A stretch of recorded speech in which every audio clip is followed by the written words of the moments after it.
Hi everyone, welcome to another video tutorial. Today we have a little bit of a different setup. Instead of using my real board, I'm going to be using a device on my computer called Checkerboard. It has some advantages over a real board in that you don't have to set up all the pieces or anything. They're all set up for you, and you can just move them along and set up the board and in different ways. You can invert the board, and there's different programs that you can play against. This program that I have set up is called King's Row. It's one of the stronger checker programs that you can download and play. That comes with Checkerboard. Actually, you have to install that onto Checkerboard. But Checkerboard also comes with another powerful program called Cake. There's like some Italian checkers here, and simple checker is a little bit easier. So there's different checker engines that you can get with Checkerboard to play. I really recommend this device, and that you try to download it if you can. If you just go on Google, type in Checkerboard as one word, you'll find a page where you can actually download this engine. It'll really help you out with your games because not only can you play against it, but the programs can analyze your games and tell you which moves are good, which moves aren't good. So it's a really big benefit to have this program. There's all kinds of things that you can do here. You can play regular checkers or 3-move checkers, where the first 3 moves of the game are drawn at random. Here's analyze game. You can analyze your games. Of course, save your games that you play here. Or sometimes you might play a game somewhere else and you can just put it in here by saving the game, and then you can open it back up. It's a really good tool, very user-friendly, so I really recommend that you download this device, which will help you with your checkers. So as I said, I'm going to use this board today to demonstrate. I'm going to invert the board here because we're going to be white today. Our opponent will be red. And what I'm going to do is we're just going to go through a game. And in this game, I'm going to show you a variety of techniques that we went over in our previous games. Actually, really just previous positions in my past videos. I didn't actually go through any games. A lot of it was just, positions at the end of the game, where I just wanted to show you just some basic techniques as they could be applied at the end of the game. But here, I'll show you how you can actually apply them in an actual in-game situation. So as I said, our opponent's going to be red, and red always goes first. And usually if, the board is set up where it's not 3-move, you're just playing go as you please, the strongest move that red can make is this move right here, 11 to 15, because it comes out of the single corner and it's directed towards the center of the board. And usually if you can move your pieces towards the center of the board out of the single corner, it's pretty strong. But we're going to make the weakest move on the board in this case. We're going to move 9 to 13 to start off. White's going to reply 23 to 18.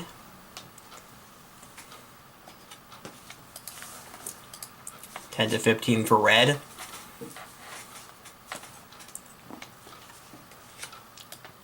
Let's move this up a little bit. Okay, this is also a 3-move open, and that will come up. Usually, 2 players just playing a game, they play for a while. They're not going to get into an opening like this, because this 9 to 13 is very weak for red. This is an advantage for white. But in a 3-move game where the first 3 moves are drawn at random, this is an example, is that the first 3 moves have already been made. And white does have an advantage here. To keep that advantage, white's going to move up here 27 to 23. We're going to go 6 to 10 for red. Now, usually in checkers, and some of you might have heard, what a lot of people will say is, you want to keep your back pieces at your king's row. You don't want to move your back pieces out, because you move a back piece out, you're leaving your king's row open. Your opponent can come in and get a king easier. But actually, I'm going to tell you that is actually a myth. Moving your back pieces early in the game can actually be very good in some instances. In a lot of instances, actually, including this one. The best move for white is to actually support what it has going here by going 32 to 27. And red's best move is to actually move 1 to 6 to move a back piece out. You see a lot of these moves have mirrored each other. Now white's going to make a very good move. It's going to go 18 to 14, which will force an exchange. And now white winds up on this square 14, which is a very sensitive spot on the board for red. If you can occupy this square when you're white, and you have enough support for the piece, you're probably in pretty good position. Of course, right here, this square 19, this is the sensitive spot on the board for white. But we're in this spot right now, and red's got to be very careful here, because already we have opened up an array of shots we can get off if red does not make the best move. So let's go through all of them. Let's say red wants to move right here. And this actually introduces the idea of a squeeze. By moving here, red's threatening to take this piece. Now white could come here to force the exchange, which isn't a bad move. However, white actually has a better move. White can throw its piece right here, forcing an exchange, and now go 22 to 18, which makes a 2-for-2 exchange. One of the techniques that we went over in my previous videos. And it's a tie game, but white already has free access to red's king's row, just totally crushing red's double corner. And this is definitely a dead loss for red, because as you see, the white position's really intact down here. There's no way that red's going to be able to really defend itself in this game if white, doesn't make any stupid moves. So that would not be a good move. And it's the same thing if red were to come here for 6-9. Again, white can just put a piece here on 10, forcing the exchange, 22 to 18, another 2-for-2. Now red can move here, 9 to 14, preventing white from getting to king's row. So the 6-9 move is a little bit better than 6-10, but still, white's very close to king's row. Red's double corner is very weak, and white again has a win in this game. Another thing that red could do is to move right here to actually get rid of the piece, forcing the exchange. And as I said, moving back pieces usually isn't a bad idea. In some cases, though, it is like that. Especially if you make an exchange out of your back row, and it's usually not from the single corner, it can be very weak. In this spot, it's very weak. Red does not have very good support for his pieces. As you see, white has excellent support, and this is a very probable white win. So 7-10 isn't a very good move. 12-16 is another option for red, but this just opens white up to an easy 2-for-1. Instead of the 2-for-1, there's a 3-for-2 that white has. Either 14 to 10 or 14 to 9, We'll give white a 3 for 2. Like that.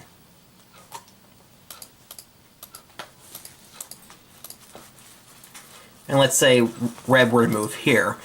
It doesn't give white that easy 2 for 1, but it still gives white a 3 for 2 shot, either 14-10 or 14-9. Here I'll just go 14-10.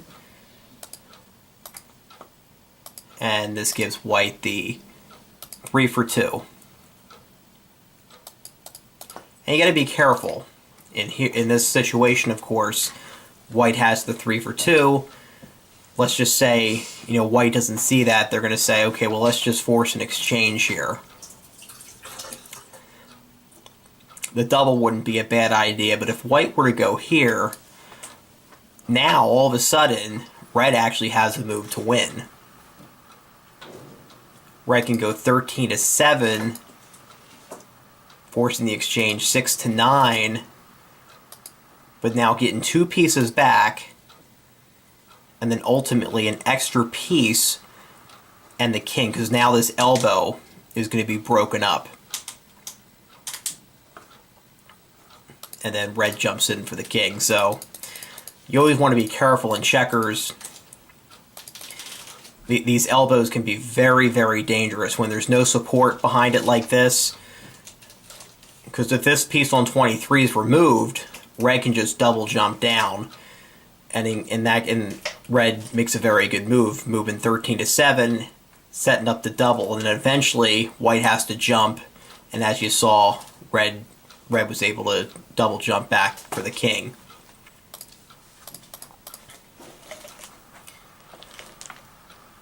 But, of course, 11-16, we already went over the 14-9 or the 14-10. White can get a 3 for 2.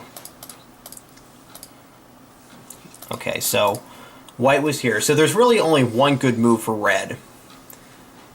And it would be right here, 15-18. Now white's forced to jump. Now white's going to continue to put on the pressure. It's going to move 26-22.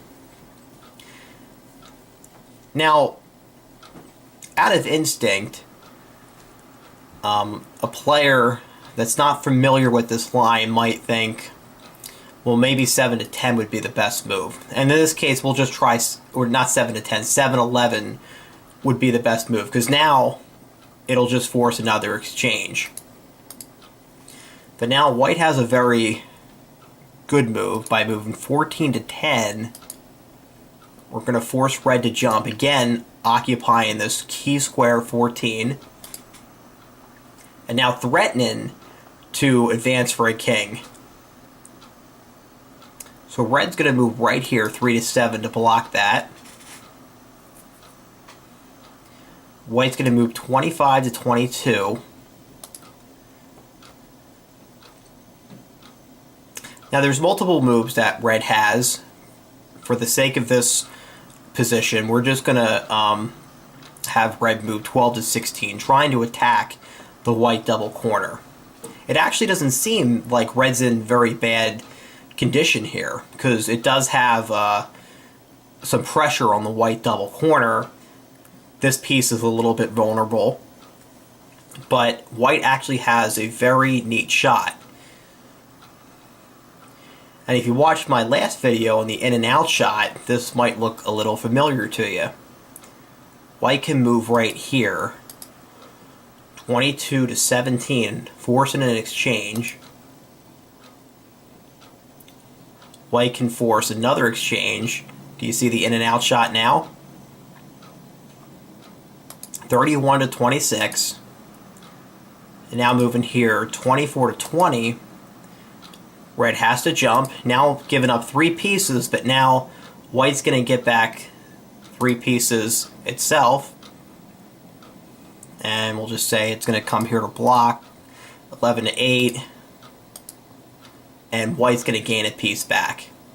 Gain an extra piece now for the win. So that really sets up a very nasty shot. Instead, red could move down here trying to attack this piece, but still leaves itself open for the in and out shot. 22 to 17, 31-26.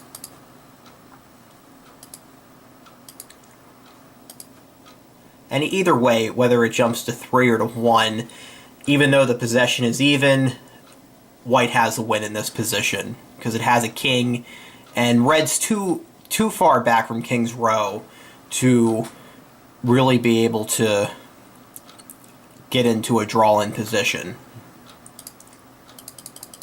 Red has some other moves in this spot, but they're all very weak and probable losses.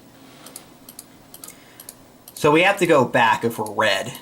We know now that this 7-11 move is actually not very good. Instead, the correct move for red is right here, 12 to 16. Giving up a piece, but now moving 7 to 10, giving up another piece, but now jumping 3 back. Either way is okay for white, but the stronger move is right here, 30 to 23. And it's tied.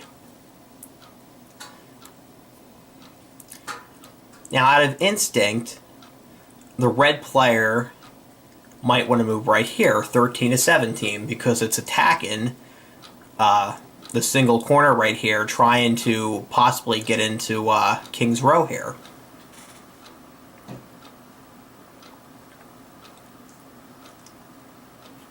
And hoping perhaps that, well, maybe white will move 25 to 22. And now having to remove a back piece, and red's in much better position now. Because if white were to, white were to move here, it could just come down here for 17-22, and again, red thinks, okay, I'm in very good position. I have a piece here on 22. I have pretty good protection down here. But actually, this move ends up being a loss. Because again, it sets up another in and out shot. And perhaps you could see that it's right here, 31 to 26. Now 24 to 20. Red has to jump. Now either way, white's going to get back 3 pieces, either 28 to 3, or could actually go here 20 to 11 first, then 8 to 15, then 28 to 1. And white gains an extra piece and a king for the win. So this 13-17 move is actually not the correct move,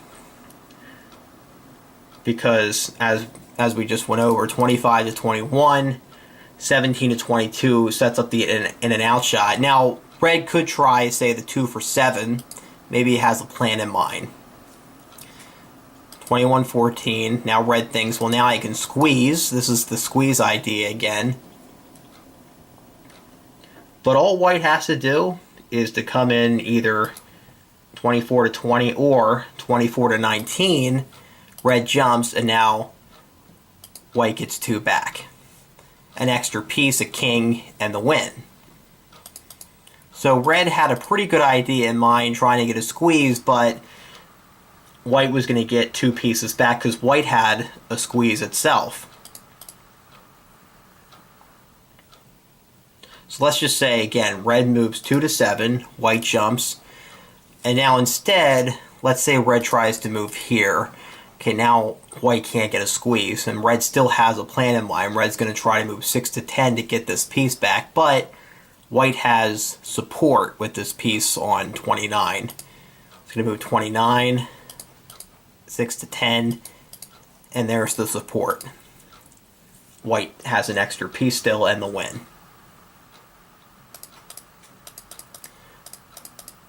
So that proves that this 13-17 move, no matter what red does, will end up being a loss. And that just proves how critical the game of checkers is, one move and the game can be over just like that. So the best move in this situation for red, and there's probably multiple moves, but this is the move that is that's published as a 6-10 move. And it's still very strong position for white. Red has to play very carefully to draw this, but it is a draw if red can play solidly through the rest of the game. And remember, this was all set up really by that first red move, that 9 to 13 move in the beginning of the game. It usually leads to very tough and critical lines for red. So that's all I wanted to show you for this video. It incorporated a lot of ideas, and it is a lot for one video, but in checkers there's there's usually lots of things going on in just one game, and it only really helps if you can see multiple things rather than just one or two things. So hopefully this video helped you, and I hope that you can apply some of these techniques in your games, and I hope to see you back for my next set of videos. Thank you.